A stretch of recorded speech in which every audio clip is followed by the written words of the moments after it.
तर मुख्यमंत्री माझी लाडकी बहीण योजनेच्या पात्र महिला नक्कीच आता 24व्या हप्ते वितरणाच्या प्रतीक्षेत आहेत। लाडकी बहीण ही योजना आता सुरू होऊन जवळपास म्हणजेच आता येणारा जो हप्ता आहे तो 24वा हप्ता असणार आहे आणि 24वा हप्ता म्हणजेच या लाडकी बहीण योजनेला 2 वर्ष आता पूर्ण झालेले आहेत। तर पुढचा जो येणारा हप्ता आहे तो 2100 रुपये येईल काय असा प्रश्न लाडक्या बहिणी विचारत आहे। कारण निवडणुकीच्या अगोदर विधानसभा निवडणुकीच्या अगोदर तत्कालीन राज्य सरकारने असं स्पष्ट केलं होतं की आम्ही जर सत्तेत आलो तर लाडक्या बहिणींच्या मानधनात वाढ करून लवकरच त्यांना 1500 वरून 2100 रुपये देऊ।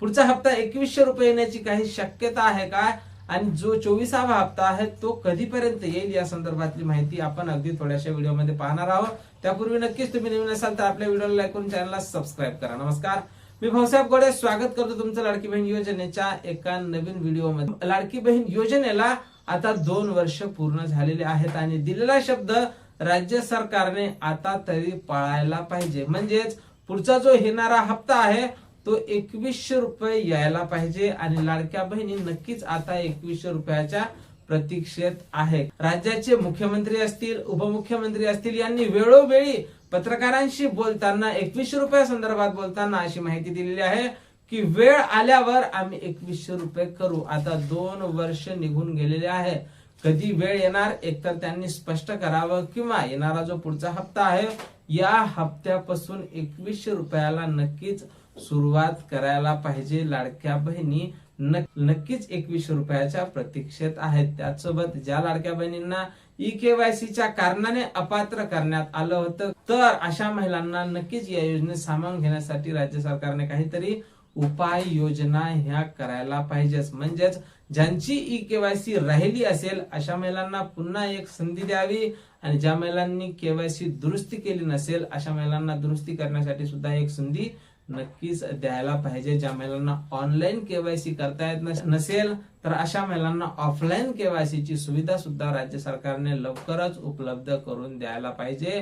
कारण याच लाडक्या बहिणींच्या जोरावर राज्य सरकारने बऱ्याच निवडणुकांमध्ये चांगलाच हात मारलेला आहे। तर नक्कीच आपण अशी आशा करूया की लाडक्या बहिणींचे हे प्रश्न लवकरच सुटतील, केवायसी लवकरच त्यांना उपलब्ध करून दिला जाईल, 2100 रुपया संदर्भात सुद्धा लवकरच अपडेट पाहायला मिळेल। त्याच सोबत आता ज्या महिलांना मेचा हप्ता मिळाला अशा महिला जून महिन्याच्या हप्ते वितरणाच्या प्रतीक्षेत आहेत आणि आज शेवटचा दिवस आहे या महिन्याचा।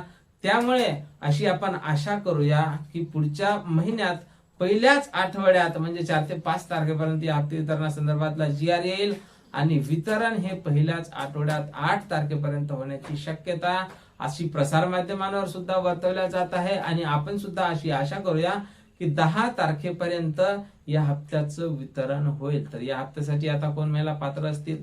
ज्या महिलांना मार्च, एप्रिल आणि मे चे हप्ते मिळाले असेल अशा सर्वच महिला समोरच्या हप्त्यासाठी आता पात्र असणार आहे।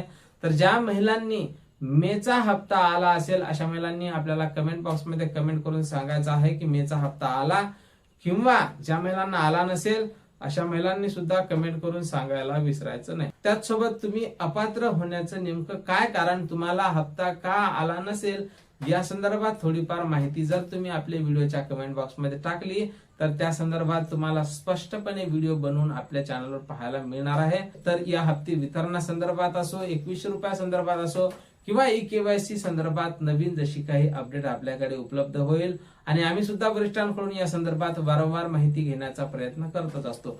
जशी काही नवीन माहिती, नवीन अपडेट आपल्याकडे उपलब्ध होईल सर्वप्रथम त्या संदर्भातला व्हिडिओ तुम्हाला आपल्या चॅनलवर अगदी थोड्या शब्दात पाहायला मिळेल। त्यामुळे तुम्ही नवीन असाल तर नक्कीच आपल्या व्हिडिओला लाईक करून चॅनलला सबस्क्राईब करा। भेटूया पुढच्या एका नवीन व्हिडिओमध्ये महत्त्वपूर्ण माहिती सोबत। जय महाराष्ट्र।